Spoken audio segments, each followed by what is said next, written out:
दोस्तों, आलस हमें क्यों आता है? आलस इंसान का सबसे बड़ा दुश्मन होता है। आलस इंसान को आगे नहीं बढ़ने देता। अगर आप अपने जीवन में आलस करते हैं तो आप कुछ नहीं कर सकते। यह हम सब जानते हैं। कितनी विलक्षण बात है कि यह सब जानते हुए भी हम सब अपने अंदर से आलस्य को दूर नहीं कर पाते।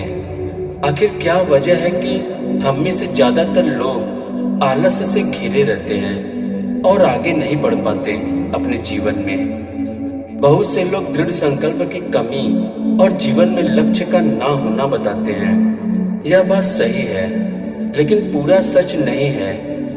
क्या आपने गौर किया है, जब हम आलस करते हैं तो हमारे दिमाग में क्या चल रहा होता है? हमारे दिमाग को आराम पसंद होता है, इसलिए वो मेहनत करना नहीं चाहता।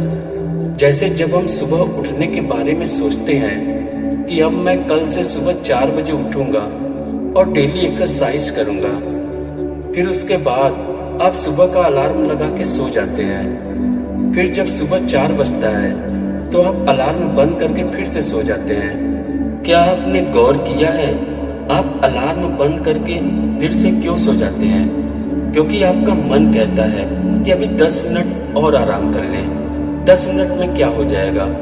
और ऐसा करने की वजह से सुबह 7 कब बज जाता है पता ही नहीं चलता। मन को आराम करना पसंद है, वह काम करना नहीं चाहता। और इस आदत को किसी और ने नहीं बल्कि आप ही ने अपने मन में बिल्ड किया है। क्योंकि हम जैसा सोचते हैं वैसा ही हमारा मन आदत बना लेता है। जैसे तैसे करके आप किसी मोटिवेशन की वजह से कुछ दिन तक सुबह उठ भी जाते हैं, एक्सरसाइज भी कर लेते हैं, लेकिन यह आदत आप कंसिस्टेंसी के साथ नहीं कर पाते। इसका सबसे पहला कारण है लाइफ में किसी पर्पज का ना होना, और दूसरा अपने लक्ष्य के प्रति कंसिस्टेंसी के साथ फोकस ना करना।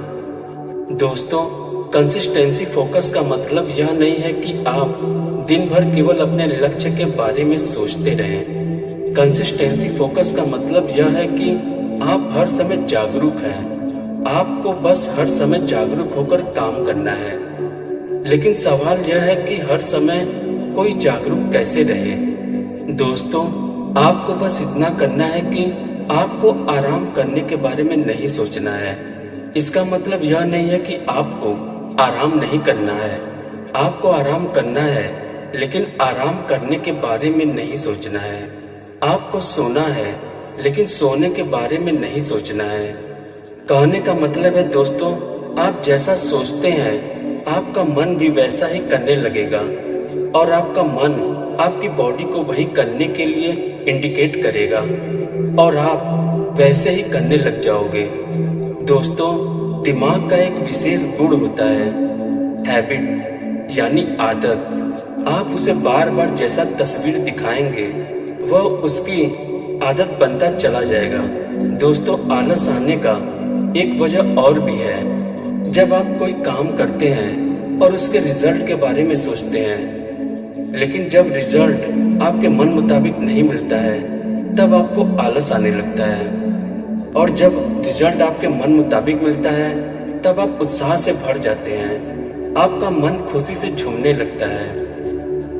श्रीमद् भगवत गीता में श्री कृष्ण जी कहते हैं, कर्म करो, फल की चिंता मत करो, फल तो आपको मिलेगा ही।